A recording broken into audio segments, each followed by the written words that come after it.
Welcome to more research secrets for education students. If you haven't yet viewed the first video in this series, please watch it now. This video will show you more real-life examples while walking you through other helpful features of the MCC Library's search engine. Let's dive in.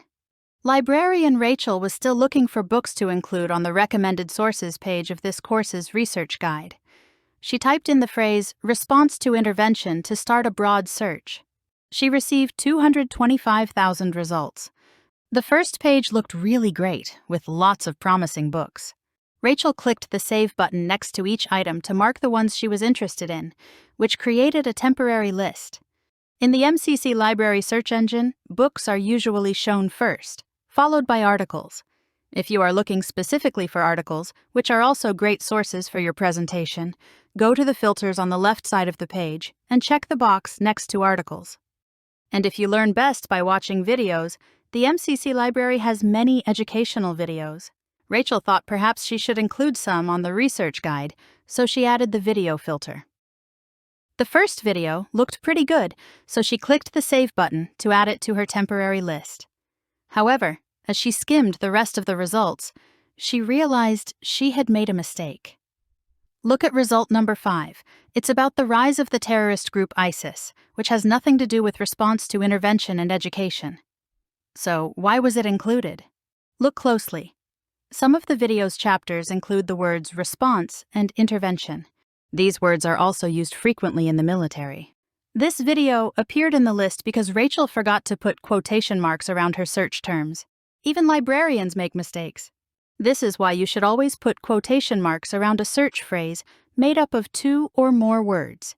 If you forget them, you will probably still receive relevant results, but using quotation marks helps weed out the irrelevant ones.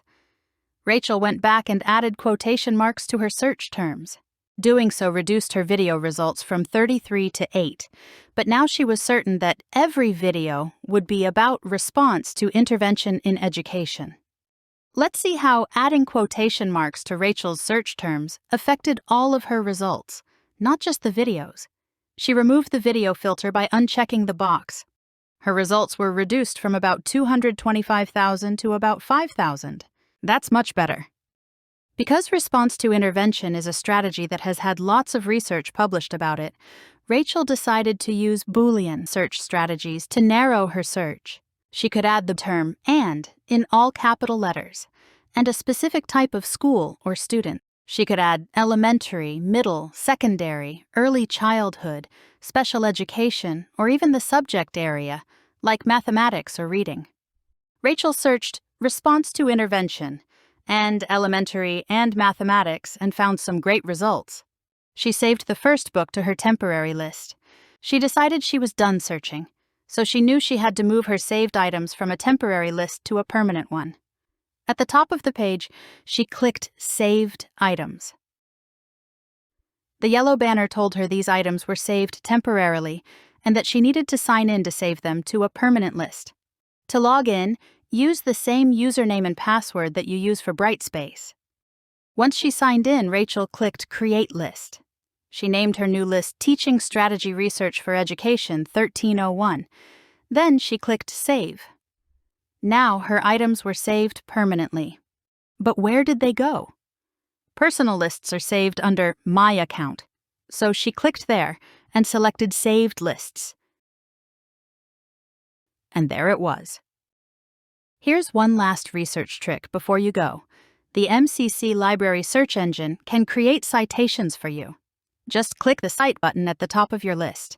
You can also click the Cite button next to each individual item on the Results Preview page or the item's record page. The field of education uses American Psychological Association citation style, so click APA 7th edition. There are the citations. However, take a close look at that blue box. These are machine-generated citations, and they are not always accurate. Rachel recommends using machine-generated citations as a starting point, but double-checking them against a more accurate source. Be sure to watch the other videos in this series for more information on APA citation style and double-checking your citations. That's all for now. Please contact the library if you need help, and good luck! You can do it!